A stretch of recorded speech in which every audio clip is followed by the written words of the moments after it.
Capítulo segundo, que trata de la primera salida que de su tierra hizo el ingenioso Don Quijote. Hechas, pues, estas prevenciones, no quiso aguardar más tiempo a poner en efecto su pensamiento, apretándole a ello la falta que él pensaba que hacía en el mundo su tardanza, según eran los agravios que pensaba deshacer, tuertos que enderezar, sin razones que enmendar y abusos que mejorar y deudas que satisfacer. Y así, sin dar parte a persona alguna de su intención y sin que nadie le viese, una mañana antes del día, que era uno de los calurosos del mes de julio, se armó de todas sus armas, subió sobre Rocinante puesta su mal compuesta celada, embrazó su adarga, tomó su lanza y por la puerta falsa de un corral salió al campo, con grandísimo contento y alborozo de ver cuánta facilidad había dado principio a su buen deseo. Mas apenas se vio en el campo cuando le asaltó un pensamiento terrible y tal que por poco le hiciera dejar la comenzada empresa.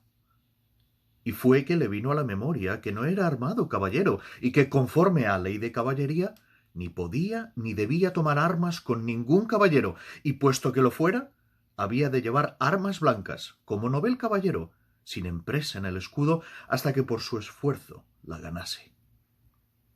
Estos pensamientos le hicieron titubear en su propósito, mas, pudiendo más su locura que otra razón alguna, propuso de hacerse armar caballero del primero que topase,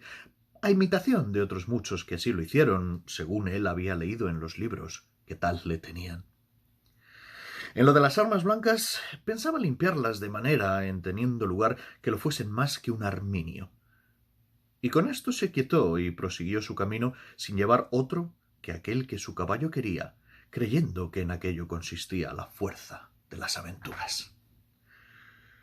Yendo pues caminando nuestro flamante aventurero, iba hablando consigo mesmo y diciendo: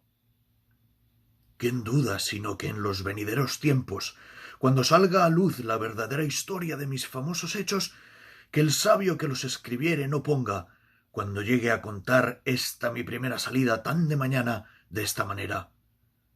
apenas sabía el rubicundo Apolo, tendido por la faz de la ancha y espaciosa tierra, las doradas hebras de sus hermosos cabellos,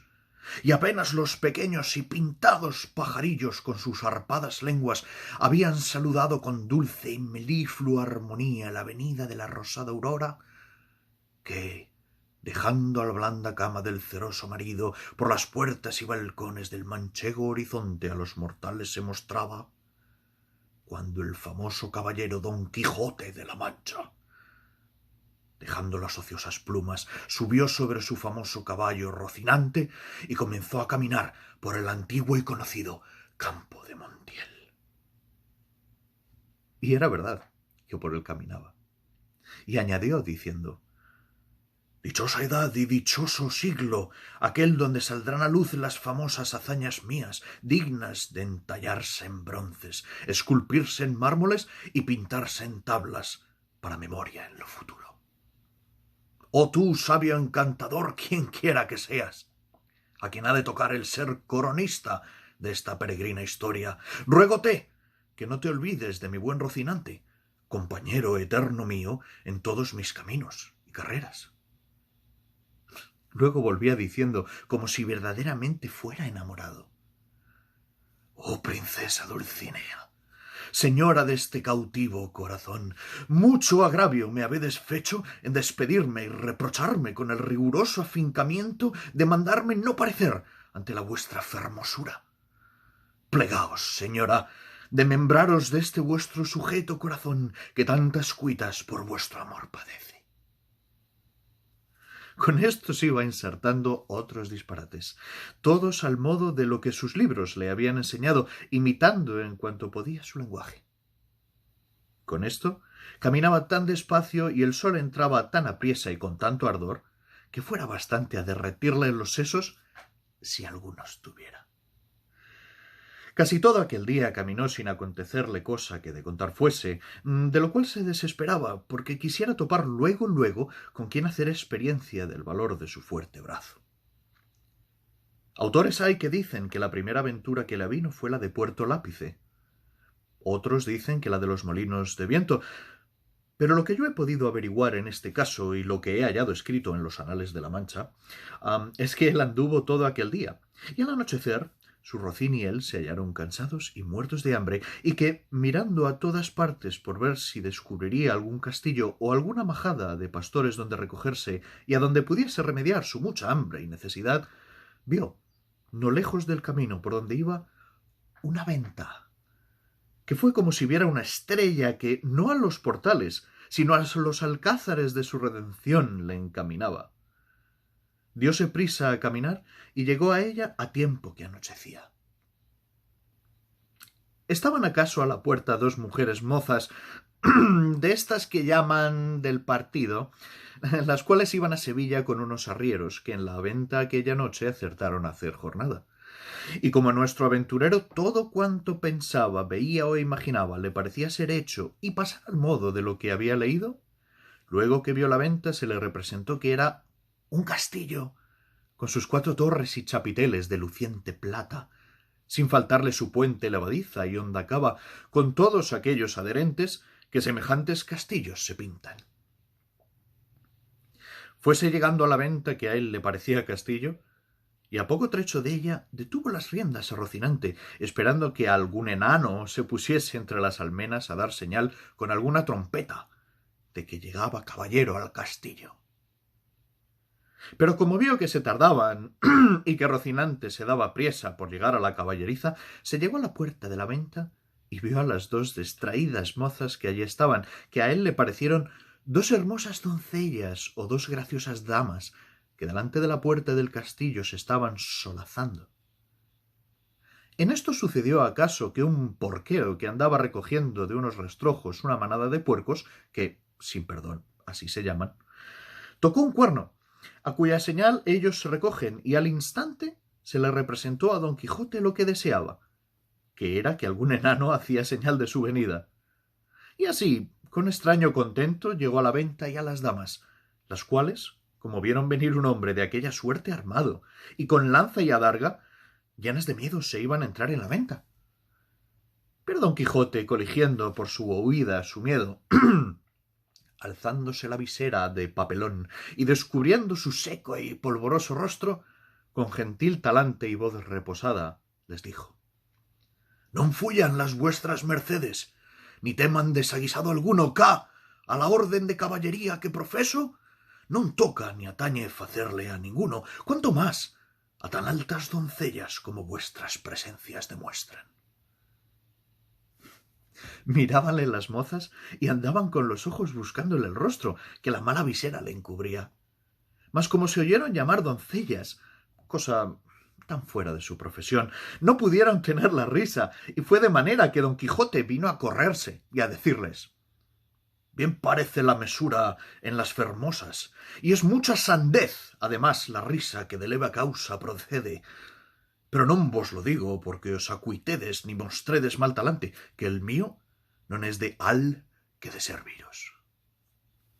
El lenguaje no entendido de las señoras y el mal talle de nuestro caballero acrecentaba en ellas la risa y en él el enojo, y pasara muy adelante si a aquel punto no saliera el ventero, hombre que, por ser muy gordo, era muy pacífico, el cual, viendo aquella figura contrahecha, armada de armas tan desiguales como eran la brida, lanza, adarga y coselete, no estuvo en nada en acompañar a las doncellas en las muestras de su contento. Mas, en efecto, temiendo la máquina de tantos pertrechos, determinó de hablarle comedidamente, y así le dijo: «Si vuestra merced, señor caballero, busca posada, amén del lecho, porque en esta venta no hay ninguno, todo lo demás se hallará en ella en mucha abundancia». Viendo don Quijote la humildad del alcaide de la fortaleza, que tal le pareció a él el ventero y la venta, respondió: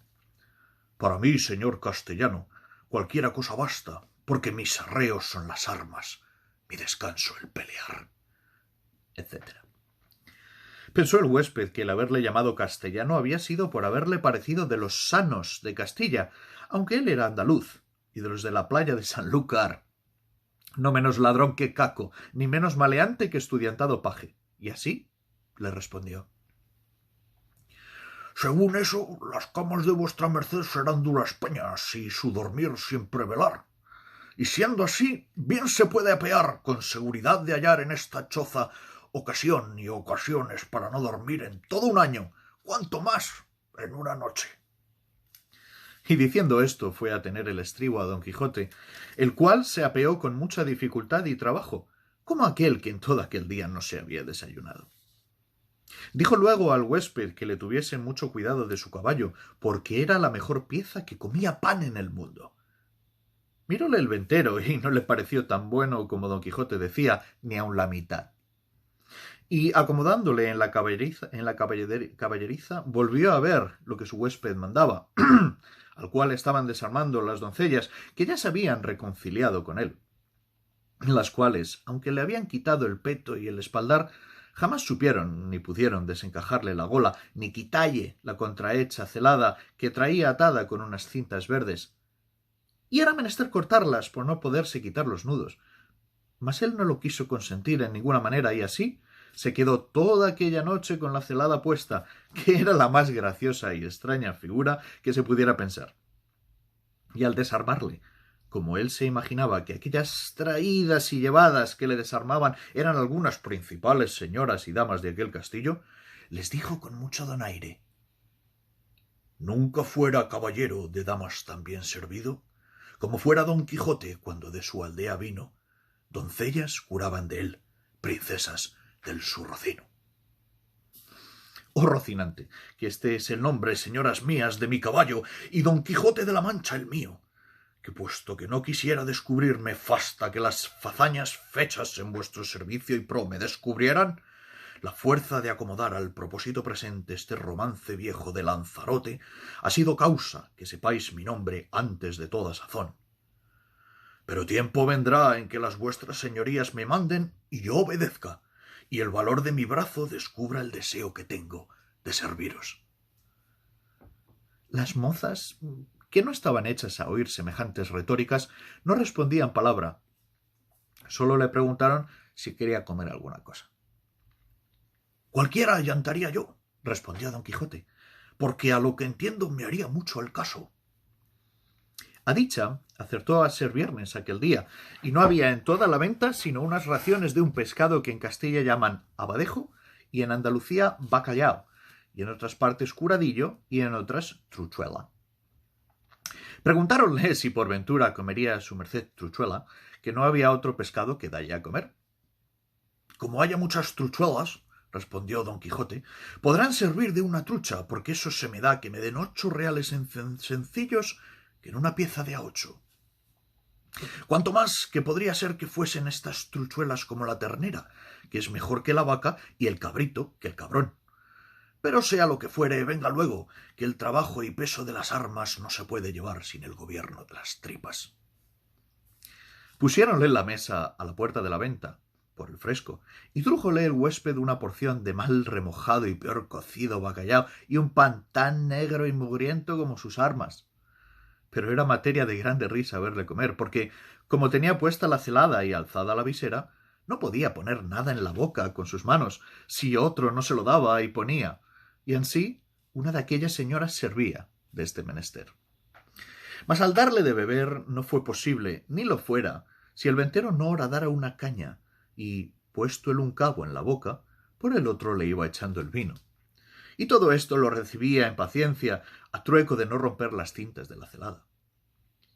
Estando en esto, llegó acaso a la venta un castrador de puercos, y así como llegó, sonó su silbato de cañas 4 o 5 veces, con lo cual acabó de confirmar don Quijote que estaba en algún famoso castillo, y que le servían con música, y que el abadejo eran truchas, el pan candeal, y las rameras,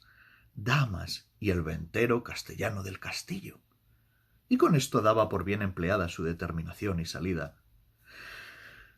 Mas lo que más le fatigaba era el no verse armado caballero, por parecerle que no se podría poner legítimamente en aventura alguna sin recibir la orden de la caballería.